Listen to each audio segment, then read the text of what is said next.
Good morning, students.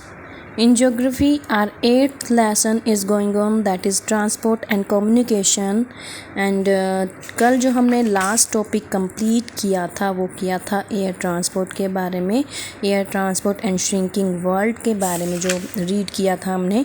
आज जो है हम रीड करेंगे। कल मैंने आपको बोला था कि जो मेजर एयर रूट्स हैं वो भी आपने लर्न करने हैं और जो मेजर एयरपोर्ट्स हैं वो भी आप लर्न करोगे। आई थिंक आप लर्न कर चुके होंगे। और आज जो हम रीड करने वाले हैं दैट इज़ पाइपलाइंस। आज हम पाइपलाइंस के बारे में एक्सप्लेन करेंगे। Except for transporting drinking water, pipelines are the most recent modes of transport. Pipelines are mostly used for the transportation of mineral oil, natural gas and water. मतलब कि जो transport के लिए, जैसे कि हमने एयर ट्रांसपोर्ट की बात की थी, वैसे ही जो पाइपलाइंस हैं वो भी एक अच्छा मोड या अच्छा मेथड माना जाता है ट्रांसपोर्ट का। और पाइपलाइंस का मोस्टली जो यूज़ होता है वो किसके लिए होता है? मिनरल ऑयल के लिए, नेचुरल गैस एंड वाटर के लिए। क्लियर। अब यहाँ पर आगे जो है आपको एडवांटेजेस ऑफ पाइपलाइन ट्रांसपोर्ट दिया हुआ है। सबसे पहले है pipelines can be laid through difficult terrain as well as under water. जो पाइपलाइंस हैं वो कहाँ लेड की जा सकती है, यहाँ पर जो है सेटअप की जा सकती हैं, चाहे वो डिफ़िकल्ट टेरेन है, जैसे कि जहाँ लोकेशन जो वगैरह जो है, ग्राउंड वगैरह जो है वहाँ पर हम इसे अरेंज कर सकते हैं। साथ में अंडर वाटर भी इसे अरेंज किया जा सकता है। उसके बाद है initial cost of laying pipeline in high but subsequent cost of maintenance and operation is low. उसकी जो इनिशियल कॉस्ट है पाइपलाइन की वो तो हाई है, ज़्यादा है, लेकिन अगर हम बात करें cost of maintenance and operation की वो कम है। Pipelines ensure steady supply. Pipelines जो है उसमें सप्लाईज जो है वो स्टेडी रहती है, ज़्यादा रैपिडली नहीं रहती।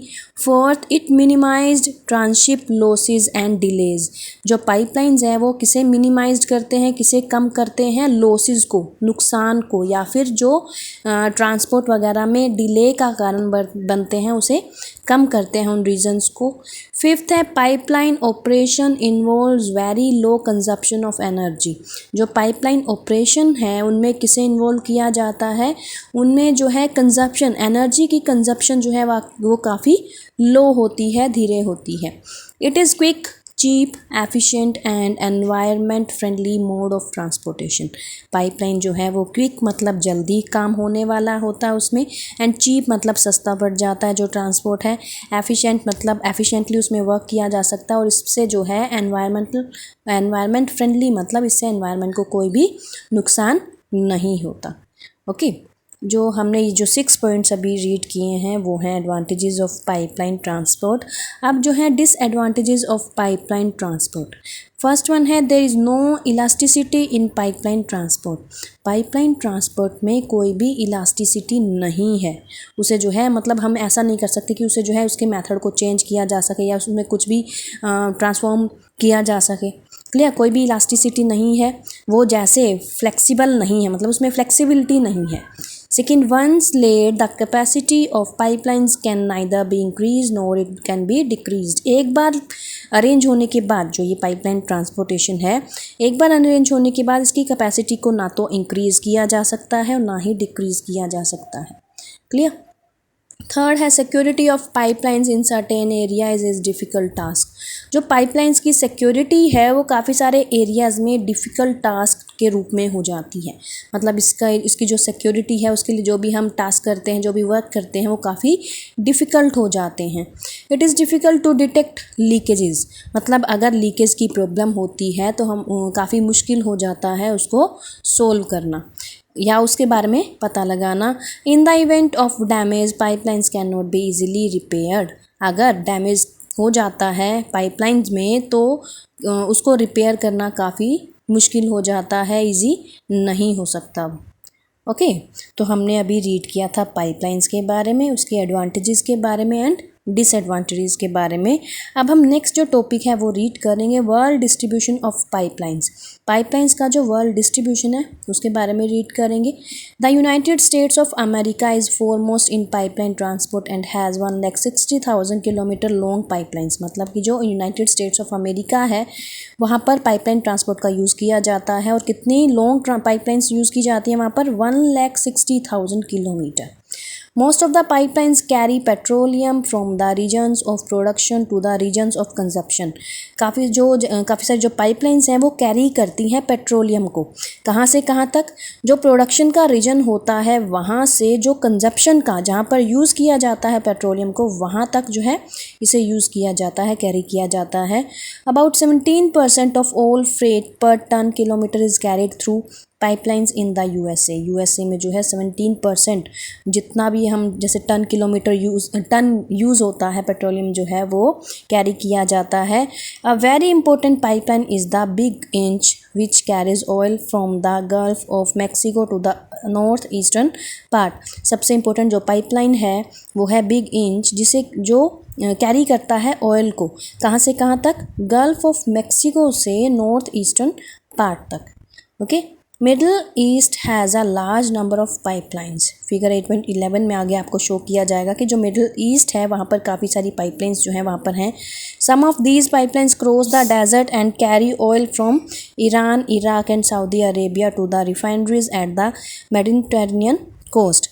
इसमें बताया गया कि काफ़ी सारी जो पाइपलाइंस हैं वो क्रॉस करती हैं डेजर्ट को, कैरी करती हैं ऑयल को कहाँ से, Iran, Iraq and Saudi Arabia से, कहाँ से, टू द रिफाइनरीज से जो कहाँ पर है, मेडिटेरेनियन कोस्ट पर हैं. The most important is the trans Arabian peninsula pipeline. जो सबसे important trans Arabian peninsula pipeline है, दिस इज़ 1600 किलोमीटर लॉन्ग. इसकी जो लेंथ है वो 1600 किलोमीटर है and has a diameter of 750 millimetre. उसके बाद है इट कैरीज ऑयल फ्रॉम रस तनूरा टू सिडोन. ये जो है ऑयल को कैरी करते हैं रस तनूरा से सिडोन तक. Russia has one of the longest pipelines.